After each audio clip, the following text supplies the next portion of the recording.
दोस्तों नमस्कार। दोस्तों आज तो हम आपको सपनों की दुनिया में लिए चलते हैं, क्योंकि राजा जब सपने देखने लगे, राजा जब अपनी प्रजा को सपने दिखाने लगे, उन सपनों में उड़ान भरने के लिए दरबारियों की एक लंबी कतार हो और उन सपनों को जमीन पर उतारा जा सकता है, यह कहने के लिए बाबुओं की एक लंबी फौज हो। ये सपने दिन में भी देखे जाते हो, इन सपनों का जिक्र रात में भी होता हो, इन सपनों का ऐलान संसद के भीतर भी होता हो और इन सपनों का जिक्र सड़क पर रैलियों में भी होता हो, और तो और इन सपनों का उद्घोष लाल किले के प्राचीर से भी किया जाता हो। यानी मई 2014 से लेकर मार्च 2020 तक में हर दूसरे दिन एक सपने का जिक्र हो, क्योंकि इस दौर में 198 सपनों का जिक्र हुआ है। ये ऐसे सपने हैं जिसमें 38 सपनों का जिक्र अगर पार्लियामेंट के भीतर हुआ है तो 42 सपनों का जिक्र लाल किले के प्राचीर से भी हुआ है। इन सपनों की कतार में आज खड़े हो जाइए, क्योंकि सपने सपने नहीं होते हैं। सपनों की जमीन कितनी कंक्रीट से भरी होती है, वो कितनी नुकीली होती है, और अगर आप उस पर चल नहीं पाएंगे तो आपके पांव लहूलुहान हो जाएंगे। लेकिन इन सपनों पर चलते हुए इस देश को कोई लहूलुहान कैसे कर सकता है? सपने बेचते बेचते देश को कोई खोखला और कंगाल कैसे कर सकता है? इन सपनों में आज सिर्फ एक सपने का जिक्र करेंगे। यह सपना बहुत बड़ा है।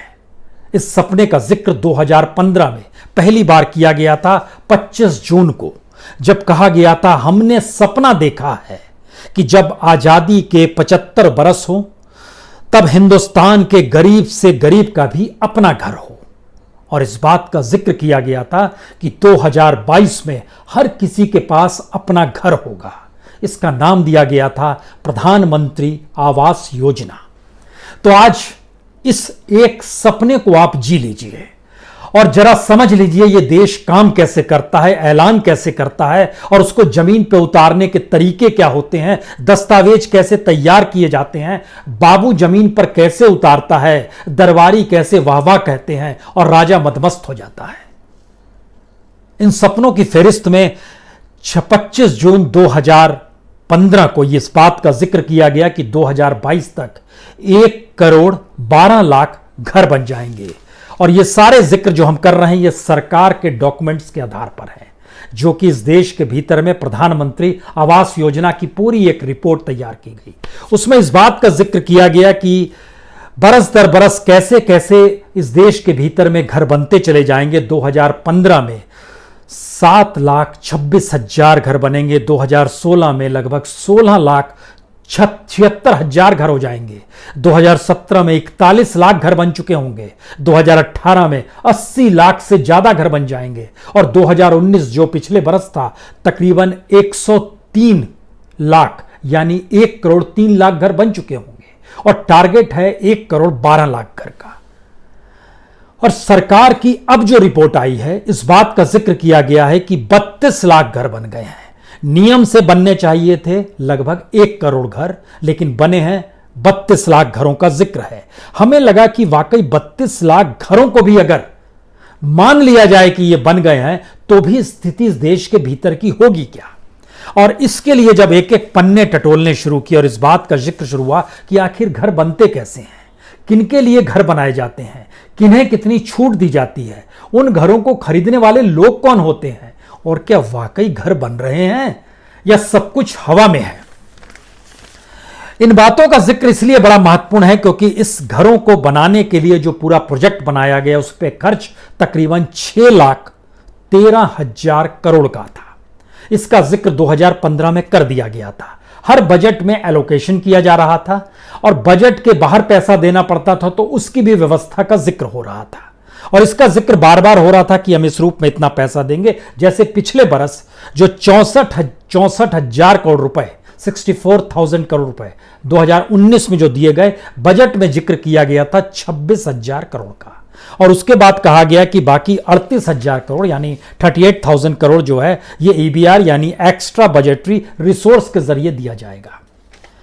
हमें लगा वाकई इस देश के भीतर में सबको घर मिल जाए, इससे बेहतरीन सपना तो कोई नहीं देख सकता है। और जब जिक्र हुआ कि सरकार ने कहा कि 32 लाख घर बन चुके हैं, और 32 लाख घर का मतलब है 29%, टोटल घरों का 29% ही बना है। तो पहला सवाल आपके जहन में यह आएगा, क्या वाकई अगले 2 बरस के भीतर इस देश के भीतर में बाकी जो बचे हुए घर हैं, जिसमें तकरीबन 80 लाख घर बन जाएंगे क्या? क्योंकि 32 लाख ही बने हैं अभी, तो 80 लाख बन जाएंगे क्या? 80 लाख घर बनाने के लिए पैसा है क्या सरकार के पास? हमें लगा जो स्थिति इस देश की अर्थव्यवस्था की, आरबीआई ने जिस तरीके से हाथ खड़ा कर दिया है, लेकिन उस दिशा में जाए इससे पहले क्या हुआ यह देख लिया जाए।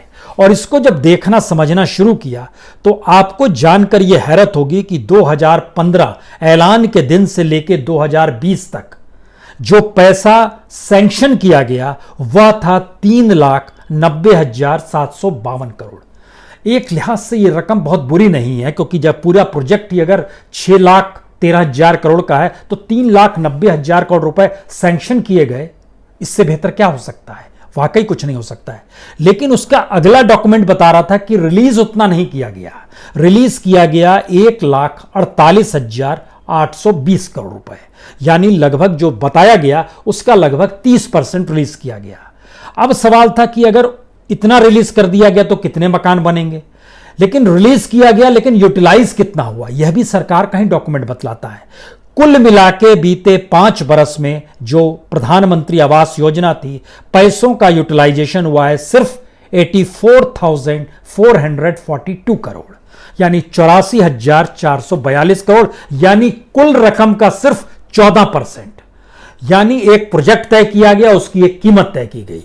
प्रोजेक्ट के बारे में बताया गया कि 29% घर बना चुके हैं, और प्रोजेक्ट की रकम में से बताया गया खर्चा सिर्फ 14% ही हुआ है। यह क्या खेल हो गया?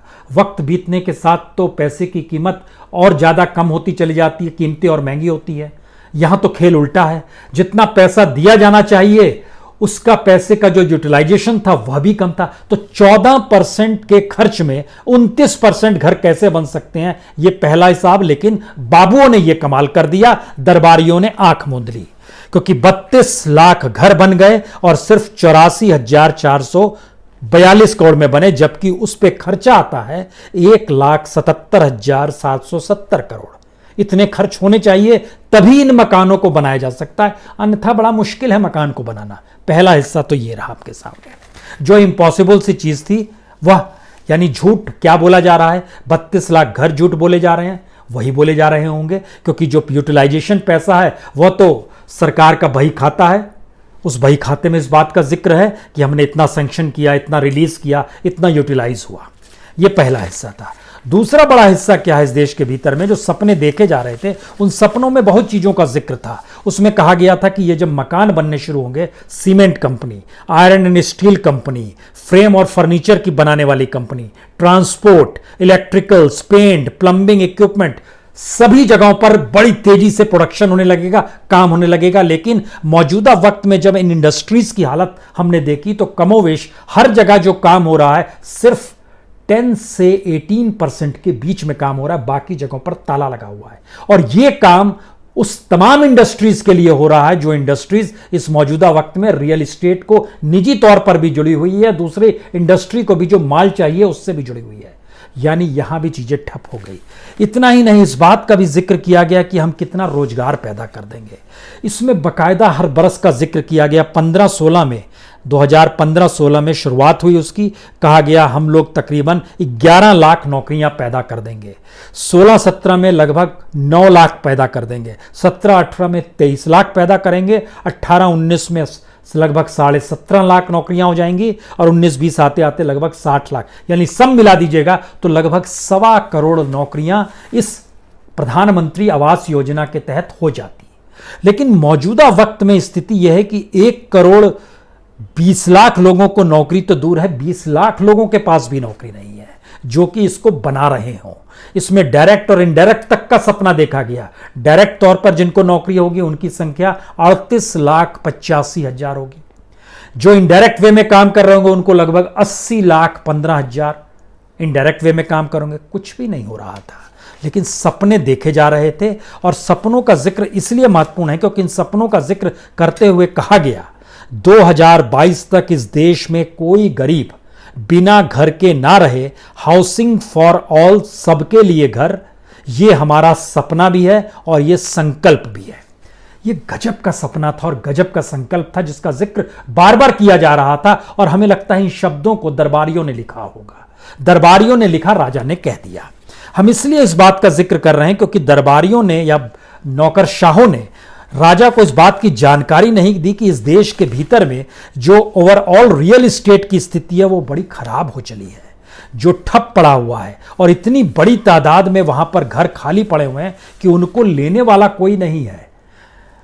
लगभग देश के टॉप 7 शहरों में आज की तारीख में जब हम आपसे बात कर रहे हैं 5,60,000 घर ऐसे हैं जो अंडर कंस्ट्रक्शन है, डिलेड प्रोजेक्ट हैं या स्टक यानी पूरी तरीके से बंद पड़े हुए हैं। और 30 शहरों में यानी देश के 30 शहर जो टॉप मोस्ट शहरों में लाए जाते हैं जहां पर रियल एस्टेट अपने को पैसे में कमाता है, वहां पर लगभग 12,76,000 घर खाली पड़े हुए हैं। सिर्फ 7 शहरों में 4.5 लाख करोड़ रुपया अटका पड़ा है। ये पैसा आ नहीं पा रहा है, जा नहीं पा रहा। ये तो पहली स्थिति हो गई। दूसरी स्थिति इस देश के भीतर में जो मकान बनाने की थी, उस मकान को बनाने में भी अलग अलग तरीके से चुना जाता है कि इन जगहों पर मकान बनाएंगे तो यहां बाइंग पावर ज्यादा है, क्योंकि फ्री ऑफ कॉस्ट तो मकान दिया नहीं जाएगा, सस्ते में दिया जाएगा, सब्सिडी दी जाएगी। महाराष्ट्र और गुजरात 2 ऐसी जगह पर है जहां पर बेनिफिशियरी को हर मकान में तकरीबन 1 लाख तक का लाभ मिलता है। उत्तर प्रदेश में ये 50,000 तक का लाभ मिलता है। और इसी तरीके से होते होते जब आप बिहार, झारखंड, उड़ीसा, पंजाब, उत्तराखंड यहां पहुंचेंगे तो यहां पर एक मकान में जो कीमत में खरीदता उसको 10,000 रुपए का लाभ मिलता है। ये कैटेगराइजेशन है, ये एक असमानता का प्रतीक है सरकार की अपनी पॉलिसी के भीतर भी। प्रांतों को चुना गया, वहां परचेजिंग पावर देखा गया, उसी स्टाइल के मकान बनाए गए। अब बिहार के किसी व्यक्ति को अगर 1 लाख रुपए में एक मकान बनना है तो उसको 90,000 में वो मकान पड़ जाएगा। उससे क्या होगा? 10,000 सब्सिडी मिल जाएगी, उससे क्या होगा? महाराष्ट्र और गुजरात में अगर 5 लाख का मकान उसके हिस्से में आ रहा है तो 1 लाख रुपए की रियायत मिल जाएगी। ये स्थिति अलग अलग जगहों पर अलग अलग है।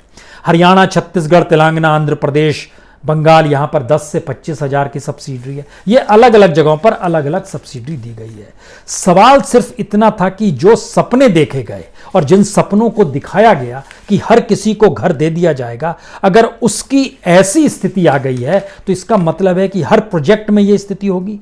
हम इस बात का जिक्र इसलिए कर रहे हैं क्योंकि जो सैंक्शन भी किए गए घर हैं उसमें आंध्र प्रदेश टॉप पर है, 20 लाख घर यहां पर बनाएंगे। राजस्थान में लगभग 2 लाख घर बनेंगे, बिहार में तकरीबन 3 लाख घर बनेंगे, महाराष्ट्र में लगभग 11.5 लाख घर बनेंगे, उत्तर प्रदेश में 15.5 लाख घर बनेंगे। इसी तरीके से जो गरीब और रईस हैं राज्य हैं उनके भीतर भी एक असमानता की स्थिति सरकार के सपने दिखाने के भीतर का भी सच यह है कि कौन अच्छा सपना देख पाएगा, कौन उस सपने के भीतर भी अपने आप को उड़न खटोले में नहीं बल्कि खटिया पर खड़ा पाएगा। यह एक स्थिति है।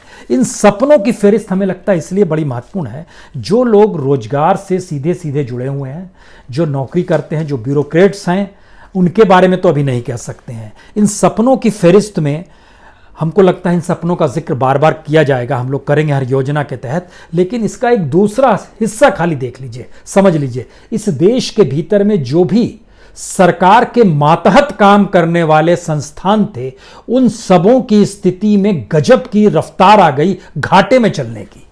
इसको कौन ले आता है? यह सपना देखा गया था कि पीएसयूज लाभ में होंगे, पीएसयूज के जरिए कर्मचारियों को बोनस मिलेगा, वेतन बढ़ेगा, सुविधाएं मिलेंगी, तमाम चीजों का जिक्र था। लेकिन कैसे चीजें होती चली गई, आखिरी रिपोर्ट जो आई है उसमें बताया गया है, जो 31 मार्च 2020 तक की है, उसमें बताया गया है कि लगभग 79 पीएसयूज जो हैं घाटे में चल रहे हैं। आप कहेंगे 79 पीएसयू घाटे में चल रहे हैं, तो ये तो पहले भी चलते थे। हमें लगता है कि आज इसकी जानकारी आपको देनी चाहिए कि स्थिति इस देश के भीतर की क्या है। 2013-14 को ले लीजिए, फिर हम लोग 14-15-16 से जिक्र करेंगे। 2013-14 में इस देश के भीतर में जो पीएसयूज घाटे में चल रहे थे उनकी संख्या थी 36। अब देखिए कैसे रफ्तार पकड़ता है। 2015-16 में पीएसयूज घाटे में आते हैं 48, 2016-17 में 54, 2017-18 में 56, 2018-19 में 70, 2019-20 में 79। इतने पीएसयूज घाटे में चल रहे हैं। जो पिछले साल का डाटा, जो आखिरी डाटा गवर्नमेंट ने घाटे का जारी किया उसमें इस बात का जिक्र किया कि जो 70 पीएसयू घाटे में चल रहे हैं उससे सरकार पर 31,000 करोड़ का बोझ पड़ता है। इसीलिए उसके जहन में यह बात आती है कि वो बेच दे इसको। अब सवाल यह है कि किसको बेच दे, बीएसएनएल को बेच दे, एयर इंडिया को बेच दे, एमटीएनएल को बेच दे, बीसीसीएल को बेच दे, भेल को बेच दे, हिंदुस्तान फोटो मैन्युफैक्चरिंग को बेच दे, उड़ीसा मिनरल डेवलपमेंट कॉर्पोरेशन को बेच दे, नेशनल टेक्सटाइल कॉर्पोरेशन को बेच दे, हिंदुस्तान न्यूज प्रिंट लिमिटेड को बेच दे, चेन्नई पेट्रोलियम कॉर्पोरेशन को बेच दे, स्टेट ट्रेडिंग कॉर्पोरेशन को बेच दे। लेकिन बेच कितने को दे? जब इतनी लंबी फेरिस्त हमारे सामने आकर खड़ी हो गई तब इसका दूसरा सवाल है कि वजह क्या है इसकी। अब ये देखिए कि सरकार जो चला रही है, दरबारी जो उड़ान भर रहे हैं, नौकरशाह जो कह रहे हैं ठीक है हम कागज पे सब ठीक उतार देंगे, उनका क्या कहना? उनका कहना है कि जो उत्पादन होता है इन जगहों पर बड़ा हाई कॉस्ट है उसका। हाई कॉस्ट क्यों है? पहला सवाल। दूसरा, सरप्लस मैन पावर है, तो जो नौकरी कर रहे हैं वो समझ जाए। गवर्नमेंट की रिपोर्ट कहती है कि यहां पर सरप्लस यानी जितना मैन पावर होना चाहिए उससे ज्यादा मैन पावर है। लो प्रोडक्टिविटी है उसका, बहुत ही लो प्रोडक्टिविटी में है। लो कैपेसिटी यूटिलाइजेशन है इसका। हैवी इंटरेस्ट बर्डन इन पर पड़ा हुआ है। नॉन रेम्युनरेटिव प्राइसेस हैं इसके। ये सारी चीज बताते हुए दो बातें निकल कर आती है कि कर्मचारियों की छटनी तुरंत कर दी जाए। इस बात का जिक्र आता है कि मशीनरी को तुरंत बदल दिया जाए। इस बात का जिक्र आता है कि जो प्रोडक्शन यहां पर हो रहा है वो यूजलेस है, उससे बेहतर है कि बाहर से माल मंगा लीजिए, इंपोर्ट कर लीजिए पूरा माल, क्योंकि आपका अपना इनपुट बेहतरीन नहीं है। हमने इसमें भी एक टेस्ट केस लिया, और टेस्ट केस लिया इस देश की उस कंपनी का जो कि आज से नहीं बीते 40 साल से इस देश में सबसे ज्यादा लाभ देती आई है। और एक लिहाज से ये इस देश में जैसे ही ये बनी थी, 1956 में ये कंपनी बनी थी, तब से कभी घाटे में नहीं, और लगातार हर सरकार को लाभ, नेहरू के जमाने से लेकर मोदी तक की सरकार को लाभ। लेकिन मोदी सरकार आने के बाद ऐसी कौन सी स्थिति बनी कि इसका लाभ घटते चला जा रहा है? और इस कंपनी का नाम क्या है? ये देश की सबसे फायदेमंद कंपनी है। पिछले साल इस देश में जितना भी पीएसयू से सरकार को प्रॉफिट हुआ, अकेले इस कंपनी ने 15% प्रॉफिट दे दिया। फिर भी सोचिए, इसकी स्थिति भी नाजुक हो गई। इस कंपनी का नाम है oil and natural gas corporation, ONGC ji. अब इस ओएनजीसी के भीतर झांक कर इसलिए देखिए क्योंकि सारे टैक्स काटने के बाद प्रॉफिट क्या आता है पहले यह समझ लीजिए, और उसके बाद हम लोग जिक्र करेंगे। और इसमें हमको लगता है जिक्र बार बार इसका जिक्र होता है कि मनमोहन सिंह का भी जिक्र कर दीजिए। चलिए मनमोहन सिंह का भी करते हैं।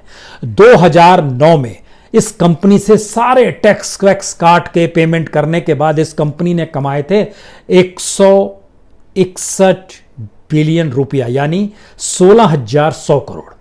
यह कमाई थी 2009 में। 2010 में कमाई हुई 16,700 करोड़। 2011 में कमाई हुई 18,900 करोड़। 2012 में कमाई हुई 25,100 करोड़। 2013 में कमाई हुई 20,000। यहां पे आके ये कम हुआ क्योंकि 25,000 करोड़ से कम कर ये 20,000 करोड़ पर आ गया। 2009 से लेकर 2014 तक कुल मिला के ओएनजीसी से जो सरकार की कमाई थी वह सीधे शुद्ध प्रॉफिट 1,19,800 करोड़। 2009 से 2014 में स्थिति बदली। 1,19,800 करोड़ अगर तब प्रॉफिट हुआ था, इस बीच में 2014-15 के बाद से 2020 तक की स्थिति यह है कि वह प्रॉफिट कम होता है और 1,12,200 करोड़ होता है। तब जो रुपए की कीमत थी, अब जो रुपए की कीमत है, उस लिहाज से चलिएगा तो 30% आपको और माइनस करना पड़ जाएगा। अभी उसको माइनस मत कीजिए, जरा देखना शुरू कीजिए। 2015 में लाभ मिल रहा था 17,700 करोड़, 16 में घट गया, ये हो गया 16,600 करोड़। 2017 में ये फिर बढ़ता है, 17,900 करोड़ होता है। 18 में ये थोड़ा और बढ़ता है, 19,900 करोड़ होता है। और 2019 में यानी पिछले साल, जिसका जिक्र भारत सरकार बार बार ओएनजीसी को लेकर इसने कमाल कर दिया। ऑल टाइम हाई प्रॉफिट था 26,700 करोड़। इससे कम 2012 में ही था 25,100 करोड़। लेकिन झटके में 19-20 का जो डाटा सामने आया उसने घाटे की स्थिति लाकर खड़ी कर दी और ओएनजीसी की स्थिति आ गई 13,400 करोड़ पर। 13,400 करोड़ सबसे कम है बीते 20 सालों में। इतना कम कभी प्रॉफिट हुआ नहीं। एक लिहाज से ये कई क्वार्टर में नेगेटिव में चली गई। अब सवाल है कि जिस ओएनजीसी के भीतर में 33,600 कर्मचारी काम कर रहे हैं वह भी तो कुछ सोचेंगे, और इस देश के पीएसयू में जो काम करने वाले तकरीबन 11,30,000 कर्मचारी हैं उनको भी सोचना होगा। यानी सवाल उस सपने का नहीं है जो सपना लाल किले के प्राचीर से देखा जाता है या संसद के भीतर देखा जाता है कि हर किसी को घर होगा। इन लोगों के पास तो घर भी है, रेड कारपेट भी है, लेकिन इनकी नौकरियां सुरक्षित है ये कह पाने की स्थिति में कोई नहीं है। इसलिए नहीं है क्योंकि हमारी प्लानिंग जो है वह हवा हवाई है। उसकी जमीन जो बनाई जाती है, क्योंकि ब्यूरोक्रेट्स की रिपोर्ट अगर आप देखिएगा तो आपको जानकर यह भी हैरत होगी कि हर ब्यूरोक्रेट की रिपोर्ट जो होती है वो इससे पहले के साल को दूसरे साल में माइनस नहीं करती है, उसको उल्टे जोड़ देती है। जैसे 2015 में 7 लाख मकान बनने थे, 2016 में जिक्र कर दिया गया 16 लाख मकान बनेंगे, 2017 में जिक्र कर दिया गया 41 लाख बनेंगे, 2018 में जिक्र कर दिया गया 80 लाख बनेंगे, 2019 में जिक्र कर दिया गया 103 लाख यानी 1,03,00,000 मकान बनेंगे। अब अगर इन सबको जोड़ दीजिएगा तो यह स्थिति लगभग 2 करोड़ मकानों से ज्यादा की हो जाएगी। लेकिन टारगेट तो 1,12,00,000 का ही मकान का था। लेकिन देखे कौन, वही दरबारी, वही नौकरशाह राजा सपने में है।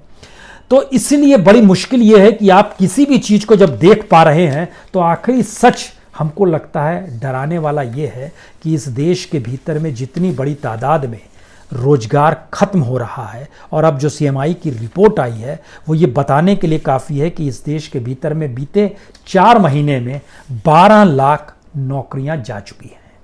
और तो और इस देश के भीतर में 12 लाख नौकरियां गई और 3.5 लाख युवा जो हैं, जो डिग्री लेकर बाहर निकले आए हायर एजुकेशन की, ग्रेजुएट हो गए हैं, इंजीनियर हो गए हैं, डॉक्टर हो गए हैं, साइंटिस्ट होना चाहते हैं, रिसर्च कर रहे थे, 3.5 लाख ऐसे हैं जिनको नौकरी चाहिए, हम नहीं दे पाएंगे क्योंकि हमारे पास वो विजन कोई नहीं है। तो सपनों की दुनिया कितनी जहरीली है या सपनों की उड़ान कितनी घातक है, ये योजनाओं की फेरिस्त से समझिए, क्योंकि लाल किले के प्राचीर से भाषण देने का वक्त फिर आ चला है।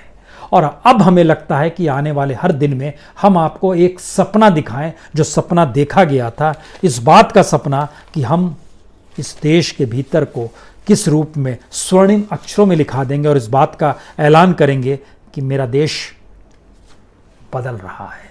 ये बदलते हुए देश की एक अनूठी तस्वीर है।